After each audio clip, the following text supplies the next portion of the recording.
मोनू मानेसर की टीम है। अच्छा। वो बच्चों को से भी उठा ले जाता है जी और 5-10 लाख रुपए लेके फेरता है जी उनको। अच्छा। हाँ, मनचा जिसको पकड़ के ले जाके मुंह देते हैं किसी आवारा मकान में 5-10 लाख रुपए लेके फिर उनको छोड़ते हैं। अच्छा। और ना जाने बेकार 10-15-20 चांस ऐसा होगा उठा के ले जा जान से मार दें। अब इलाके में मातम पसरा हुआ। बहुत ज्यादा जी, इतना चूल्हा नहीं चल रहा 10 किलोमीटर के एरिया में भी। मैं यहाँ से 4 किलोमीटर मेरा गाँव में भी भैया मुंडे पकड़ के बैठे सारी।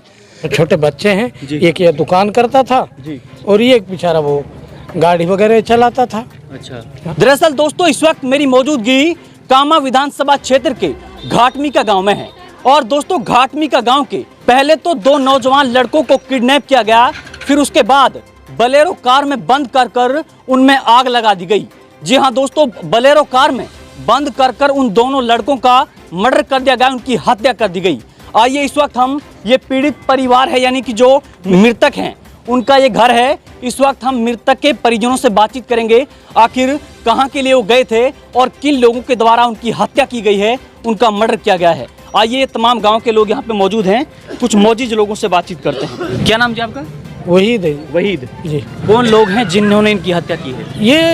ये बजरंग दल वाले हैं। ये तो काफी गिरोह काफी दिनों से चल रहा है ये। अच्छा। जो कभी गौरक्षक कह देते हैं अपने आप को, कभी कुछ कहते हैं, कभी कुछ कहते हैं। अच्छा। और बदमाशी का इन्होंने पूरी हिंदुस्तान के अंदर बदमाशी और वर्गरा रखी है इन्होंने। अच्छा। ये तो गुंडागर्दी कर रहे हैं, पूरी तरह से कमाई कर रहा है और इंसानियत को इतने बड़े यानी कि मीनी में हत्या करते हैं कि इंसानियत को शर्मसार होना पड़ता है। इन्होंने जुनैद और नासिर का मर्डर किया है?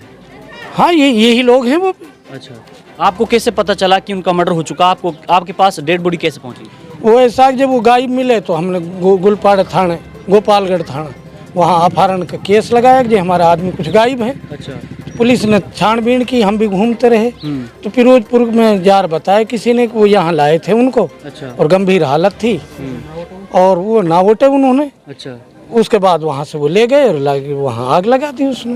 आग कहाँ पे लगाई थी? वो कौन सा गांव में, वो लोहारू। लोहारू जी। मेवात से 200 किलोमीटर दूर। जी। अच्छा। लोहारू में जाकर आग लगी। अभी आप पुलिस प्रशासन से क्या मांग करना चाहोगे? देखो हमारी पुलिस तो अलर्ट पे है और उसने तो रिपोर्ट भी लिया अपहरण की, वो तलाश में भी थी जी। और हमारे तो यहाँ सरकार कांग्रेस की बड़ी सुख शांति से यानी कि चल रही है। अच्छा। ये बीजेपी सरकार आती है यानी कि उग्रवादी और बदमाश पैदा हो जाते हैं अपना नाम रखकर जी। और फिर बदमाशी करते हैं, तो हमारी बॉर्डर में उतर के ये भी बदमाशी करना शुरू कर दिया। आपको इस वक्त न्याय चाहिए? हाँ बिल्कुल न्याय चाहिए। छोटे बच्चे हैं, एक ये दुकान करता था जी। और ये एक बेचारा वो गाड़ी वगैरह चलाता था। अच्छा।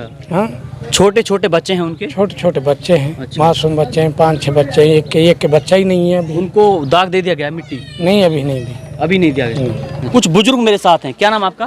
फारूक नाम है जी, मैं शामदी का गांव से हूँ, 3 किलोमीटर दूर गांव मेरा। अच्छा। पड़ोस का गांव है। बाकी इतनी पूरा हल्का में पूरे गांव में इतनी मातम छाए हो जो किसी का चूल्हा नहीं चल रहा। बहुत ज्यादा कलेश घोषित कर रखा है साहब। अच्छा। नासिर और जुनैद का मर्डर हुआ है? हाँ जी, हाँ। किन लोगों ने इनको मारा है? इन लोगों ने महाराज जी वहाँ की टीम है, वो मोनू मानेसर की टीम है। अच्छा। वो बच्चों को से भी उठा ले जाता है जी और 5-10 लाख रुपए लेके फेरता है जी उनको। अच्छा। हाँ, मनचा जिसको पकड़ के ले जाके मुंह देते हैं किसी आवारा मकान में 5-10 लाख रुपए लेके फिर उनको छोड़ते हैं। अच्छा। और ना जाने बेकार 10-15-20 चांस ऐसा होगा उठा के ले जा जान से मार दें। अब आप क्या चाहते हो? अब ये चाहें थी सरकार इन बच्चों की अच्छी सहायता करे ज्यादा से ज्यादा। एक नन्हे मुन्ने बच्चे, फर्स्ट वाला बच्चा भी 7 साल का है। अच्छा। और तो बाकी थोड़ा थोड़ा। हाँ, और फिर इनका कोई संगवान वाले से मजबूताई बिना, घर पे कोई पैसा वाला घर हो, कोई फैक्ट्री चल रही हो, कुछ भी इनकम नहीं है इनका। अच्छा। सरकार पूरी मदद करे, मुलजिमों को मुलजिमन की सजा दी जाए, ज्यादा से ज्यादा कड़ी सजा दी जाए साहब उनके लिए। अच्छा। बच्चों की इतनी सहायता करे, हद से बाहर सहायता करे सरकार साहब। अभी लड़कों को मिट्टी दे दी गई है? ना, अभी कोई नहीं दी गई जी। अभी यहाँ नहीं दी गई। नहीं दी गई। आए पड़े हमारे इलाके के बड़े बड़े लोग, बातचीत चल रही है उनके बारे में। पूरा इलाके में मातम पसरा हुआ। बहुत ज्यादा जी, इतना चूल्हा नहीं चल रहा 10 किलोमीटर के एरिया में भी। मैं यहाँ से 4 किलोमीटर मेरा गांव में भी भैया मुंडे पकड़ के बैठे सारी। एक सब अपना मानते हैं यहाँ पे। ये देखिए दोस्तों, ये बुजुर्ग हैं, इनका दर्द है। एक और बुजुर्ग मेरे साथ हैं, क्या नाम आपका? मेरा नाम जमालुद्दीन है जी। जमालुद्दीन जी। 2 लड़कों का मर्डर हो गया है घाटमी का गांव में। जी हाँ। क्या कहना चाहोगे? बस ये कहना चाहते हैं जी, बच्चों के लिए कुछ सरकार वो करे, जिन्होंने हाल से करा उनके साथ मतलब ये सच्चाई से उनके साथ मतलब गिरफ्तारी दी जाए, उनके मतलब सजा केड़ी से केड़ी सजा दी जाए उनके लिए। सजा मिलनी चाहिए। हाँ। जुनैद और नासिर नाम के 2 लड़कों को पहले घाटमी का गांव से किडनैप किया जाता है, फिर उसके बाद मेवात से 200 किलोमीटर दूर ले जाकर उनकी हत्या कर दी जाती है। जी हाँ दोस्तों, उनको अगवा कर बलेरो कार में उनमें आग लगा दी जाती है। दोस्तों इस वक्त हम घाटमिका गांव में मौजूद हैं। लगातार पूरा गांव इंसाफ की गुहार लगा रहा है कि हमें इंसाफ मिलना चाहिए। खैर दोस्तों, किस तरीके से मौजूदा प्रशासन उन लड़कों के पीड़ित परिवार को यानी कि न्याय देता है, ये वक्त तय करेगा। इस वक्त के लिए आप बने रहें सिर्फ और सिर्फ मेवात की आवाज़ न्यूज़ नेटवर्क के साथ, क्योंकि हम यहाँ पर कभी भी खबरों का सिलसिला नहीं थमने देते हैं।